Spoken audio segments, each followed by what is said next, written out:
नमो अरिहन्ताणं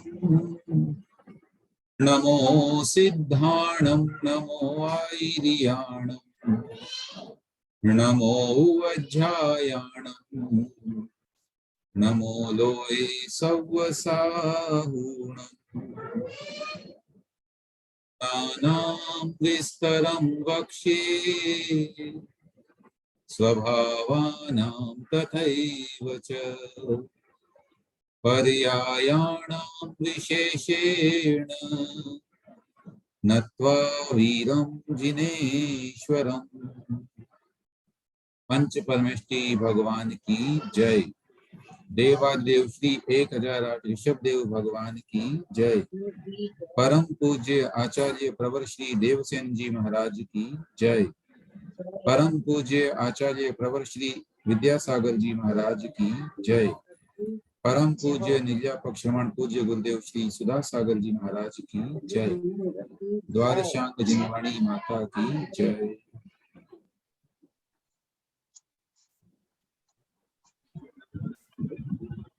जय। विगत कक्षा में 3 नयों पर हमने चर्चा की थी। संक्षेप में अभ्यास के लिए प्रश्न करना चाहूंगा। वह कौन सा नय है जो विकल्प को ग्रहण करता है?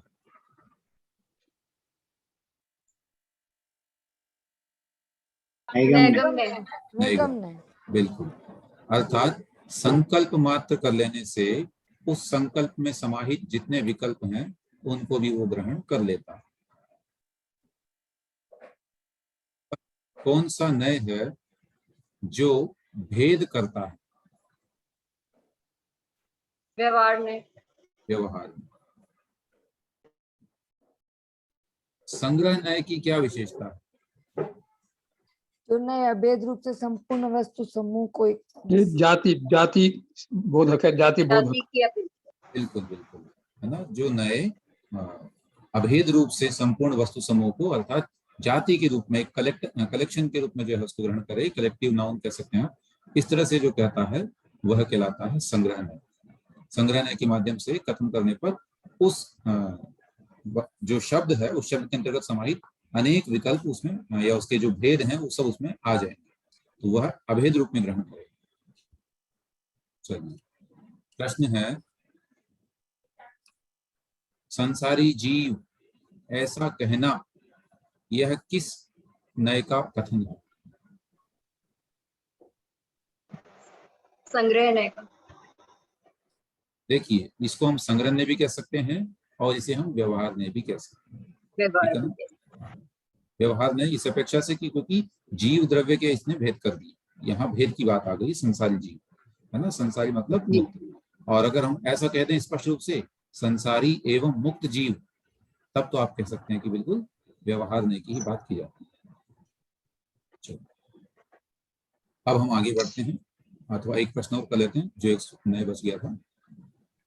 वह कौन सा नय है जिसे आचार्य ने अर्थ नय की संज्ञा दी है?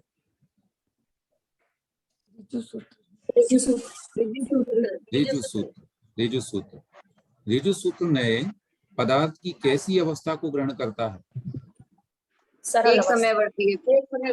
एक समयवर्ती शुद्ध अवस्था को ग्रहण करता है। चलो, बहुत अच्छा। अब हम आगे बढ़ते हैं। शब्द नय।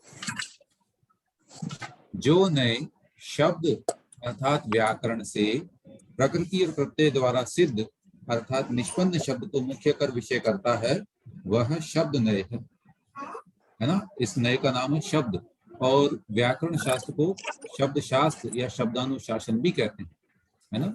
जहाँ व्याकरण के शास्त्र लिखे गए उसमें अथ शब्दानुशासनम माने अब शब्दों का अनुशासन यहाँ प्रकट किया जाएगा, उनके नियम लिखे जाएंगे। तो शब्द शास्त्र का मतलब व्याकरण भी होता है। तो शब्द नय के माध्यम से हमें जानना है कि यह नय व्याकरण के माध्यम से जो निष्पन्न शब्द हैं, माने ऐसे शब्द जो व्याकरण से सिद्ध होते हैं, उनको ग्रहण करता है, वो शब्द नय। जैसे की परिभाषा बता रहे हैं, शपति अर्थात जो पदार्थ को बुलाता है अर्थात पदार्थ को कहता है या उसका निश्चय कराता है, वह शब्द नय है। यह शब्द नय लिंग, संख्या, काल, कारक, पुरुष और उपग्रह के व्यभिचार को दूर करता है। गोली एक मिनट, गोली या म्यूट रखें। ये बंद कर दीजिए ना। हाँ, मैंने कर दिया। चलो, पुल्लिंग के स्थान में स्त्रीलिंग का और स्त्रीलिंग के स्थान में पुल्लिंग का कथन करना आदि लिंग व्यभिचार।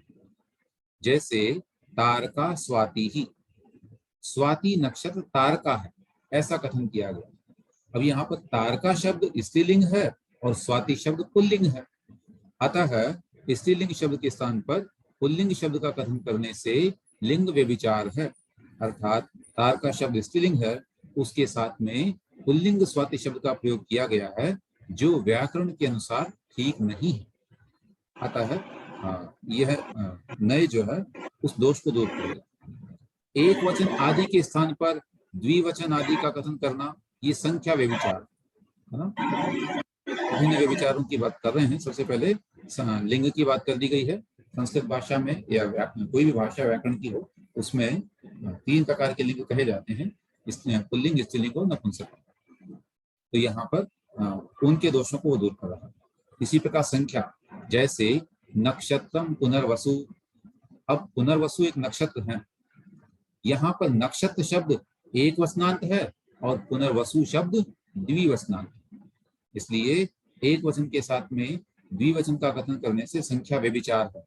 लेकिन ये नहीं कहेगा, नहीं ऐसा नहीं कह सकते आप, ये चलेगा।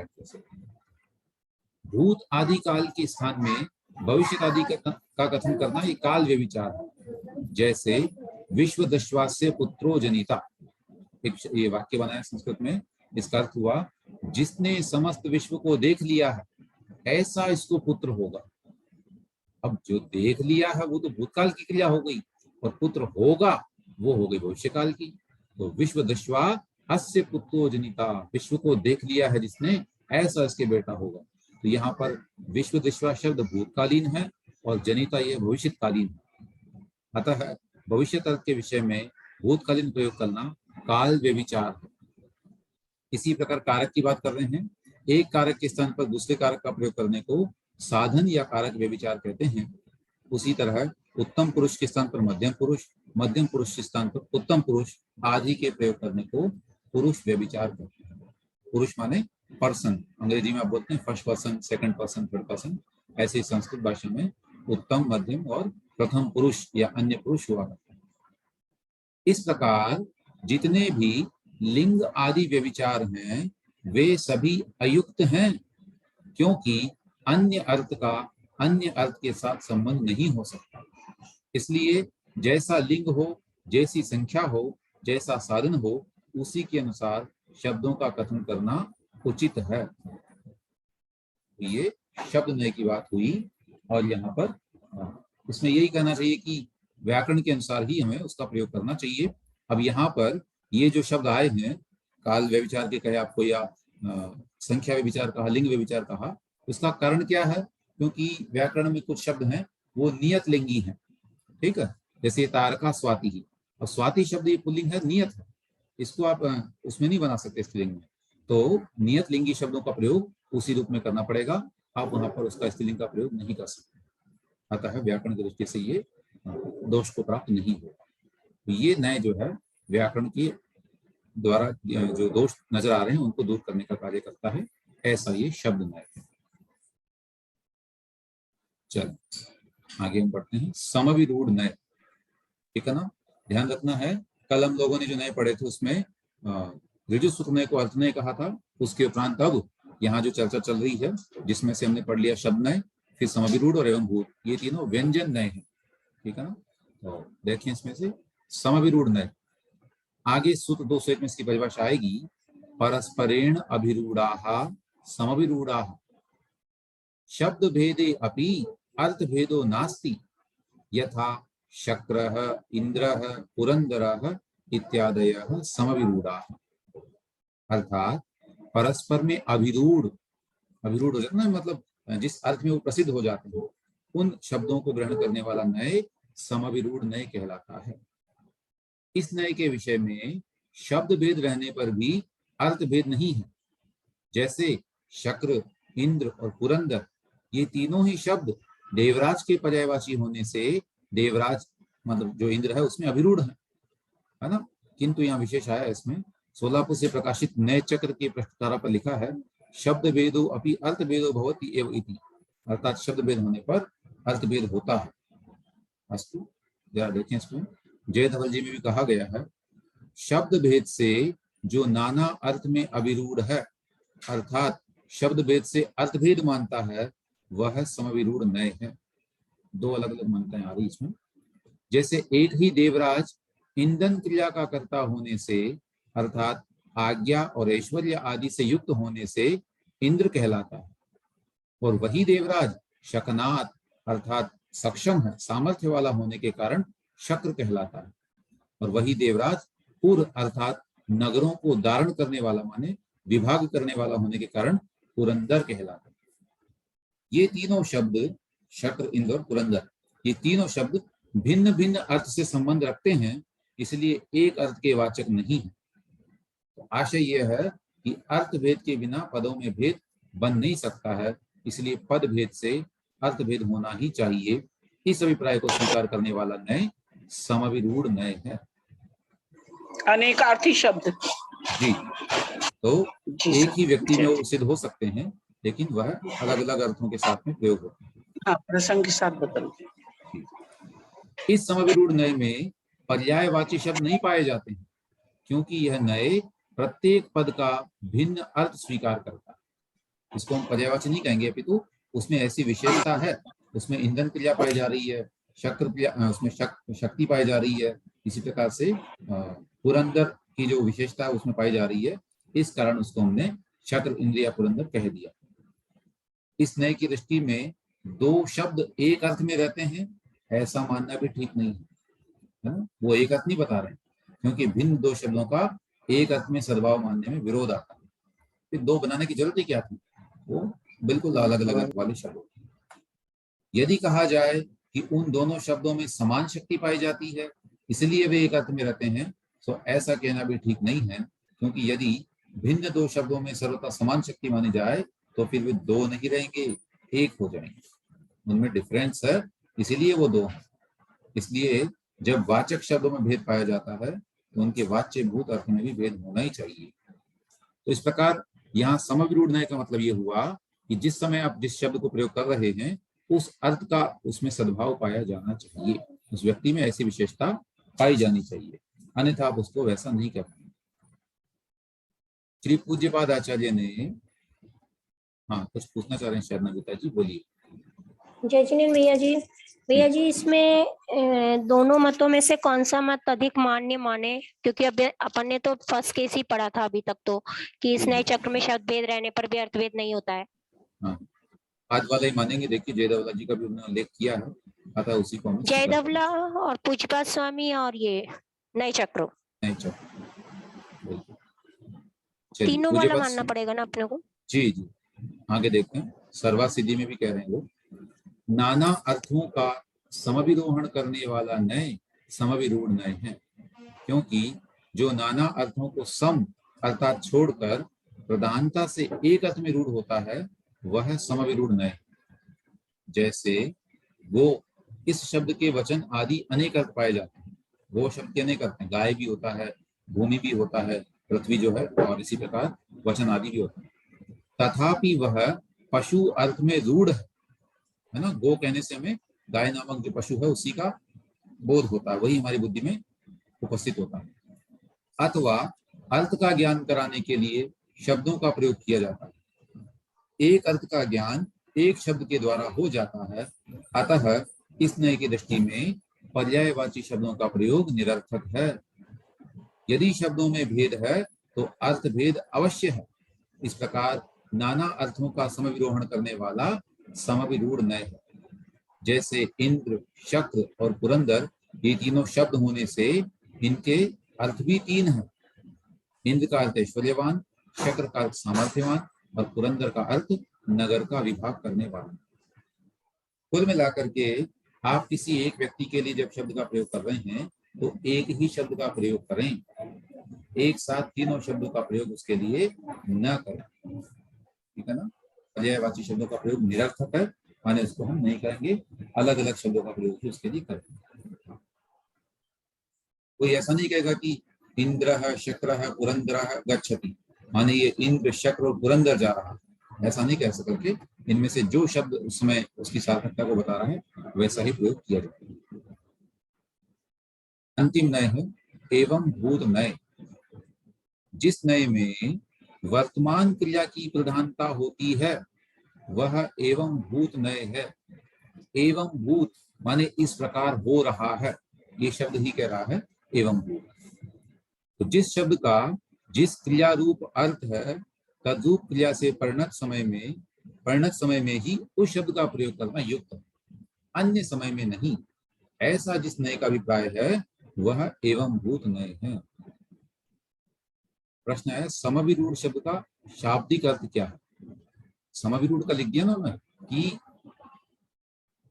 जिस अर्थ में वो अविरूढ़ हो गया है ना, उसमें उससे युक्त हो गया, उसको समविरूढ़ कहते हैं, है ना। उसके अर्थ तो अनेक हो सकते हैं, परंतु जिस अर्थ में वह प्रसिद्ध है उसी अर्थ में प्रयोग करते हैं, वह समविरूढ़ कहते हैं।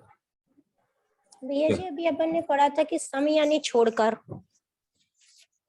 अर्थों को छोड़कर प्रधानता से जिस अर्थ में ग्रहण किया जा रहा है वो समविरूढ़ है। अर्थ तो अनेक हो जाएंगे उस शब्द के।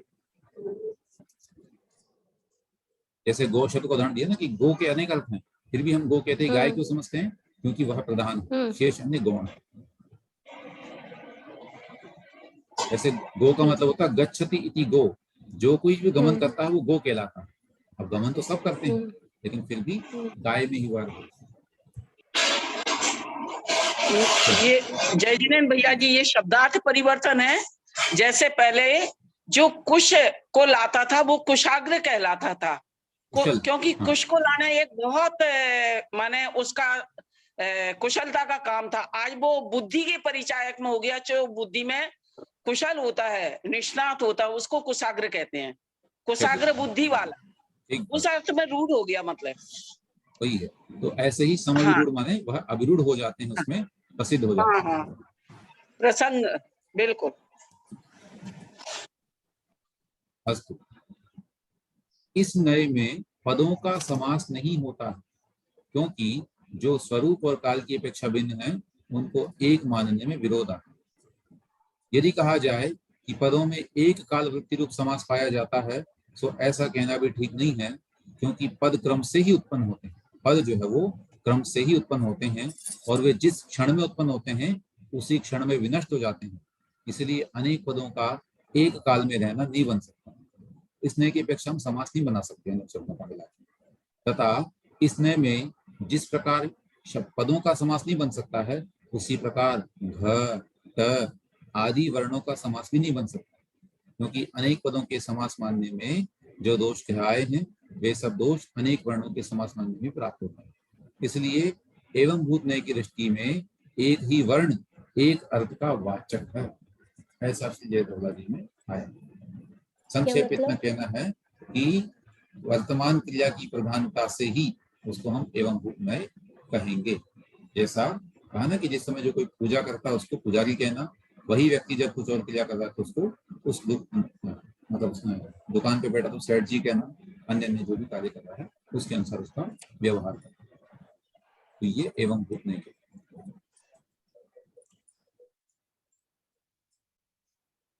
इस प्रकार से सामान्य से नयों का यहाँ पर वर्णन आया है। और 9 नयों में से शुरू के 2 नय तो उन्हीं के अवंतर भेद दिखाने के लिए लिखे हैं और फिर उसके बाद में 7 नय आए हैं। 7 में से भी शुरू के 3 तो जो है वे निश्चय नय के अंतर्गत या उसमें द्रव्यार्थिक नय में ग्रहण किए गए हैं। बाद के 4 नय जो है वो पर्यायार्थिक नय में ग्रहण किए गए हैं। उनमें से भी ऋजुसूत्र नय को अर्थ पर्याय और शेष को व्यंजन पर्याय के रूप में समझ दिया गया। इनका जो हो सकता है जो लोग नए नए पढ़ रहे हैं पहली बार शास्त्र को, उनकी बुद्धि में एकदम से न जाए, लेकिन बाद में आचार्य महाराज इनका और पारिभाषिक रूप से खुलासा करेंगे तो डेफिनेटली ये चीज आपको समझ में आएगी। तो ये नयों का कथन हुआ। अब उससे आगे बढ़ेंगे। उपनयाश्च कथ्यन्ते, सूत्र क्रमांक 42 है।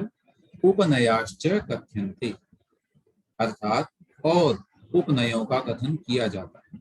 नयों की बात तो कर दी पहले, अब आगे नए भेद के लिए और उसके आगे करें अब उपनयों का कथन करेंगे।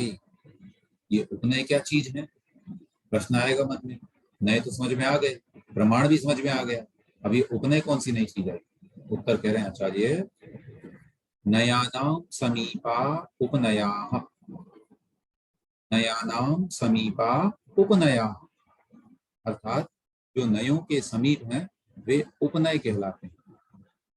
इसमें टिप्पण आया है, नयांगम गृहीत्वा वस्तुनो अनेक विकल्पत्वेन कथनम उपनयः, नय को ग्रहण करके, नयांग को ग्रहण करके वस्तु के अनेक विकल्पों के साथ में जो कथन किया जाए तो उसको उपनय कहेंगे। क्या मतलब, देखो विशेषार्थ में, आत्मनः उप अर्थात समीप, आत्मा के समीप में, अथवा प्रमाणादीनां वा तेषां उपनाम समीपे नयति इति उपनयः, माने जो आत्मा के या उन प्रमाण आदि के अत्यंत निकट पहुंचता है वह उपनय कहलाता है। ठीक है ना। नय का मतलब भी ऐसे तो ये होता है कि नयति इति नयः, जो हमारे ज्ञान को वस्तु या पद के अर्थ तक ले जाए, पदार्थ का जो हमें ज्ञान कराए वो नय कहलाता है। नयति इति नयः माने जो ले जाता है उसे नय कहते हैं। तो कौन किसको ले जा रहा है? ये नय हमारे ज्ञान को वस्तु तक या वस्तु को हमारे ज्ञान तक ले जाने का कार्य करता है, इसलिए नय कह रहा है। उपनय क्या कह रहा है? वो और समीप पहुंचाता, प्रमाण इत्यादि के नजदीक पहुंचाता। यह उपनय भी वस्तु के यथार्थ धर्म का कथन करता है, अयथार्थ धर्म का कथन नहीं करता, इसलिए इसके द्वारा भी वस्तु का यथार्थ बोध होता है। ठीक है। तो उपनय माने इसी के और अवान्तर भेद कहेंगे आपको, जो हमने अभी निश्चय व्यवहार इत्यादि पढ़े हैं उसके ही और अवान्तर भेद आएंगे, ये उपनय कहलाते हैं। चलिए, उपनयों का कथन करने के लिए अब आगे सूत्र आ रहा है। कौन से होते हैं उपनय? तो कह रहे हैं उपनय 3 प्रकार। कोई कुछ पूछ रहे हैं क्या? ठीक है। सद्भूत व्यवहार, असद्भूत व्यवहार, उपचरिता असद्भूत व्यवहारश्चेति उपनया सिद्धा तेधा। पुनः एक बार, सद्भूत व्यवहार, असद्भूत व्यवहार, उपचरिता असद्भूत व्यवहारश्चेत्युपनया तेधा। संधि विच्छेद करेंगे इसका। सद्भूत व्यवहार, असद्भूत व्यवहार, उपचरित असद्भूत व्यवहार च इति उपनयाः त्रेधा। उपनयाः त्रेधा, उपनय 3 प्रकार के हैं। कौन से? सद्भूत व्यवहार, असद्भूत व्यवहार और उपचरित असद्भूत व्यवहार। इस प्रकार से उपनय के 3 भेद यहाँ पर आचार्य ने बताया। ये याद रखना अपने को, सद्भूत व्यवहार, असद्भूत व्यवहार और उपचरित असद्भूत व्यवहार। विशेष भेदोपचारतया वस्तु व्यवहार्यते इति व्यवहार, है ना। व्यवहार शब्द का क्या लिखा उन्होंने? ये आया है आलाप पद्धति सूत्र 205 में आएगा आगे, कि भेद और उपचार की अपेक्षा से जहां पर वस्तु का व्यवहार किया जाए उसे व्यवहार नहीं कहते हैं। माने व्यवहार में 2 काम करता है, एक तो भेद करेगा उसके, जैसे जीव के भेद कर दिए, अजीव के भेद कर दिए, तत्व के भेद कर दिए, द्रव्य के भेद कर दिए, इस तरह से। और एक उसमें उपचार की स्थापना भी करेगा, माने जो यथार्थ नहीं है उसको वैसा कह देना, वह उपचार। प्रश्न आया इसमें, अनुपचरित को क्यों छोड़ दिया? वह भी आएगा आगे, चिंता मत। उपचरित से विपरीत ही अनुपचरित हो जाएगा, जिसमें उपचार के कथन नहीं कर रहे हैं वो अपने आप ही अनुपचरित हो जाएगा। ठीक है ना, वो निश्चय की बात वहां पर आ जाएगी। द्वंद्व समास की अपेक्षा इस सूत्र का अर्थ होता है, जो सूत्र हमने पढ़ा अभी, भेद और उपचार के द्वारा जो वस्तु का उपचार होता है या व्यवहार होता है वह व्यवहार नहीं। जो भेद के द्वारा वस्तु का व्यवहार करे वह सद्भूत व्यवहार, और जो उपचार के द्वारा वस्तु का व्यवहार करे वह असद्भूत व्यवहार नहीं है। समझे? आगे व्यवहार शब्द की परिभाषा आएगी भेद और उपचार से। उसने कहा कि जो भेद के द्वारा व्यवहार करेगा वो तो सद्भूत व्यवहार कहलाएगा, और जो उपचार से व्यवहार करेगा वो असद्भूत व्यवहार कहलाएगा। ठीक है ना। माने व्यवहार नय में 2 डिवीजन कर दिए। एक ऐसा व्यवहार करते हैं हम कि उसके भेद करते जाते हैं, तो वो भेद मतलब सद्भूत हैं, उनका अस्तित्व है, वैसा ही है वो, इसलिए उसको सद्भूत व्यवहार कह दिया। और दूसरा, उपचार कर रहे हैं। उपचार में क्या होता है, वो है नहीं फिर भी उसका वैसा कह देते हैं, तो उसको कह दिया हमने असद्भूत, ऐसा है नहीं फिर भी वैसा कह देना, तो शब्द से ही प्रकट हो रहा है असद्भूत व्यवहार। चल, और इसकी डिटेल दे रहे हैं। चलिए, संज्ञा, संख्या, लक्षण, प्रयोजन, इनकी अपेक्षा गुण और गुणी में भेद करने वाला नए सद्भूत व्यवहार नए है। नाम अलग अलग कर दिए हमने, संसारी जीव, मुक्त जीव, ये संज्ञाएं बना दी उसकी, ये सद्भूत व्यवहार हो गया। संख्या, ऐसे ही इतने प्रकार के जीव हैं, इतने प्रकार के अजीव हैं, द्रव्य इतने हैं, ये संख्याएं कर दी, ये भी सद्भूत व्यवहार का काम हो गया। लक्षण उनके अलग अलग कर दिए, प्रयोजन उनका क्या है वो अलग अलग कर दिया। इस अपेक्षा से जो गुण गुणी में भेद करे वो सद्भूत व्यवहार नहीं कहलाएगा। इसी प्रकार पर्याय पर्यायी में, स्वभाव स्वभावी में, कारक कारकी में भी भेद करना, ये सद्भूत व्यवहार नहीं का विषय है। जैसे उष्ण स्वभाव और अग्नि स्वभाव में भेद करना, तथा मृत पिंड की शक्ति विशेष कारक में और मृत पिंड कारकी में भेद करना, ये सद्भूत व्यवहार नहीं के दृष्टांत। इन दृष्टांतों को थोड़ा समझें क्या कहना चाह रहे हैं। जैसे कहा इन्होंने, उष्ण स्वभाव और अग्नि स्वभाव, दोनों में अंतर है कि नहीं है, हम चर्चा करें। उष्ण स्वभाव किसमें पाया जा रहा है, उष्णत्व गुण में पाया जाता है।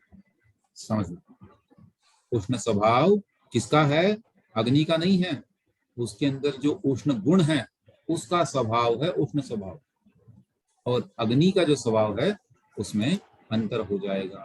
तो अग्नि किसका स्वभाव हो गया, गुणी का, और उष्ण स्वभाव किसका हो गया, गुण का। इस प्रकार से दोनों में जो अंतर कर देता है ना, जैसे धन और धनी, ज्ञान और ज्ञानी, ऐसे ही उष्ण और अग्नि ऐसे। इसी प्रकार से मृतपिंड की शक्ति विशेष कारक में और मृतपिंड कारकी में भेद करना। कोई मृतपिंड है, कोई शरीर है, उसकी शक्ति विशेष कारक में, नहीं ये हमको देखना पड़ेगा, थोड़ा देख करके या समझ करके बताता हूँ।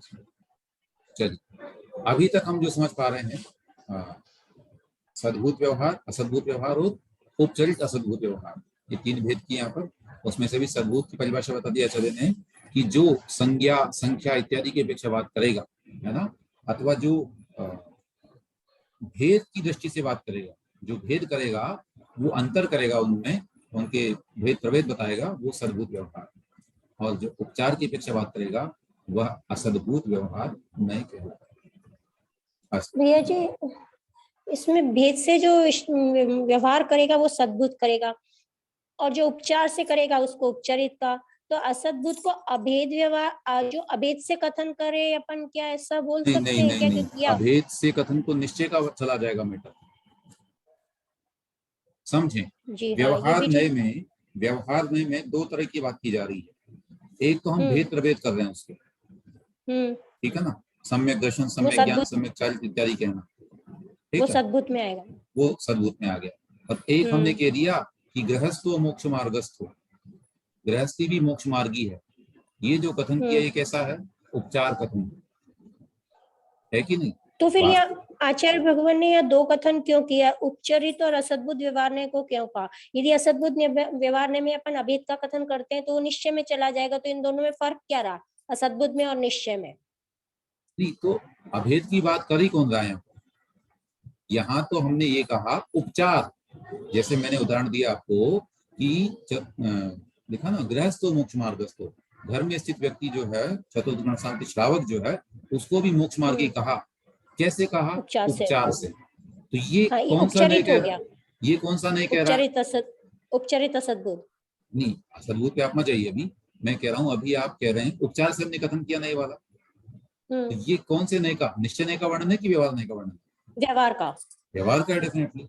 तो व्यवहार नए दो तरह की बात करता है, एक तो उसके भेद प्रभेद बताएगा, तो एक उसमें उपचार का कथन भी करेगा, दोनों तरह से कार्य करता है।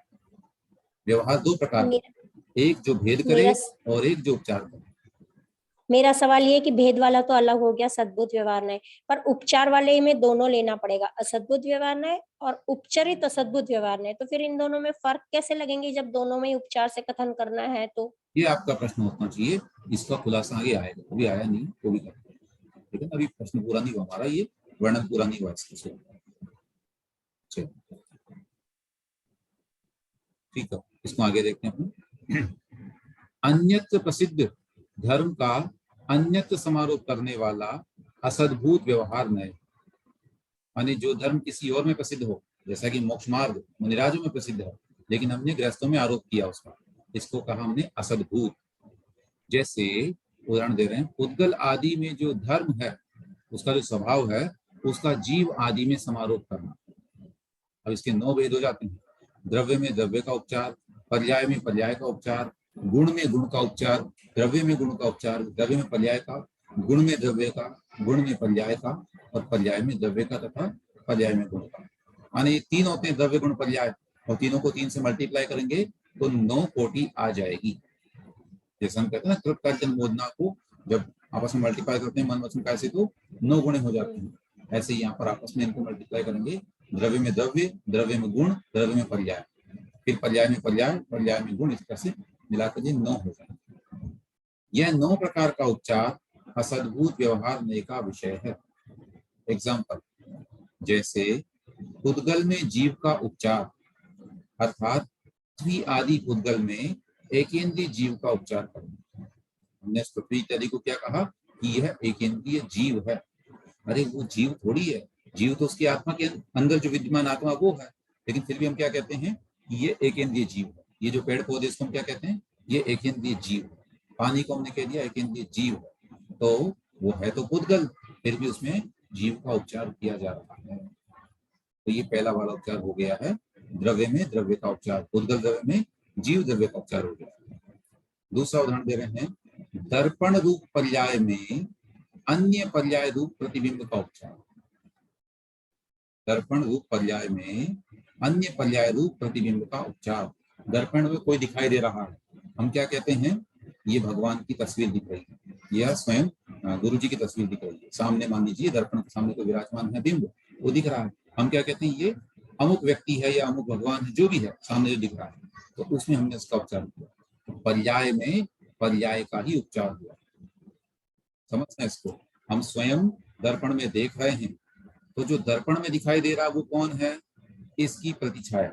ये क्या है जो सामने है, ये पर्याय है, उस पर्याय की ही परछाई वहां दिखाई दे रही है, तो पर्याय में ही पर्याय का उपचार करना। जैसे हम कह सकते हैं, मैं स्वयं का नाम लेकर के कहूँ, अगर दर्पण में कौन दिखाई दे रहा है, शिखर दिखाई दे रहा है, तो शिखर क्या है, पर्याय है ना, वो तो कोई द्रव्य नहीं है, वह एक प्रकार की पर्याय। तो पर्याय में ही पर्याय का उपचार किया जा रहा है।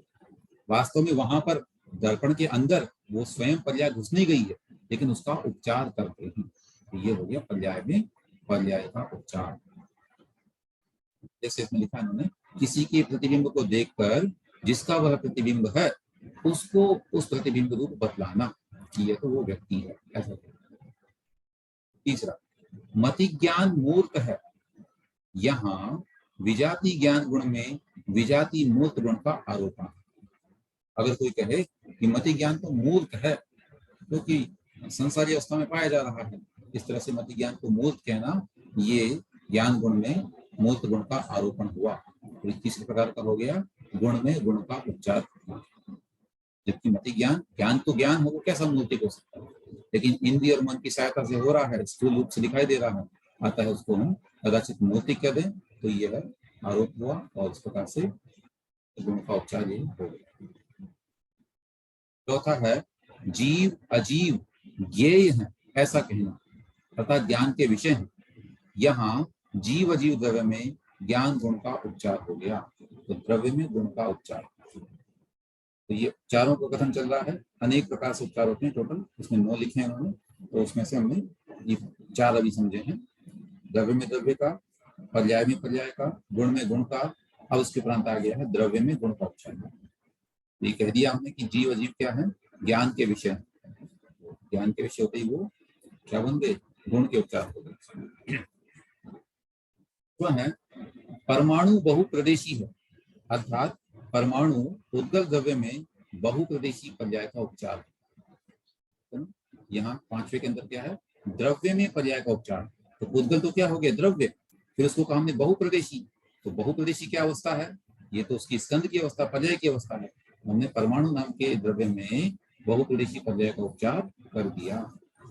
परमाणु तो बिल्कुल सूक्ष्म अवस्था है, उसको भी बहुप्रदेशी कहना, जैसा कि वहां आया था द्रव्य संग्रह में आपने पढ़ा होगा कि उद्गल द्रव्य को कायवान कहा गया है। तो परमाणु को क्यों कहा गया, तो उसमें लिखा उन्होंने, भगवान स्वयं सर्वज्ञ ने, सवर्ण हूँ शब्द आया है सर्वज्ञ के द्वारा ही, उपचार से परमाणु को बहुप्रदेशी कहा, क्योंकि वह अनेक अनेक परमाणुओं को, ये स्कंदों को जो है अवकाश देने में सक्षम है। चलिए, ये समझ में आया होगा आपको कि परमाणु उद्गल द्रव्य में पर्याय का उपचार करें।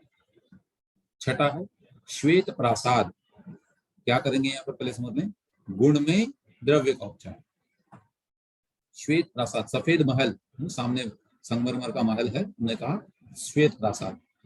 यहाँ पर श्वेत गुण में प्रासाद द्रव्य का आरोप किया गया। श्वेत यानी सफेद तो एक रंग है, वो गुण है उसका, और प्रासाद क्या है, द्रव्य है।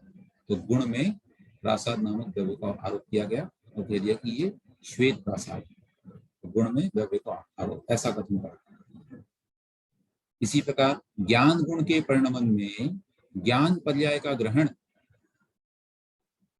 पर्याय का आरोपण।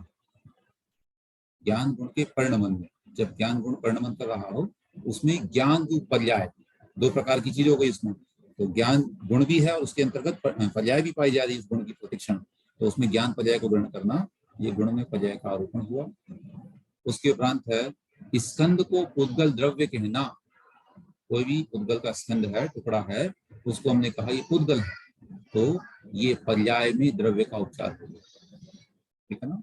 वो तो पर्याय थी, फिर भी हमने क्या कह दिया, ये उद्गल है। सामने कोई वस्तु रखी, पुस्तक रखी है, हमने कह दिया ये उद्गल है, जबकि वो उद्गल नहीं है, उद्गल की पर्याय है।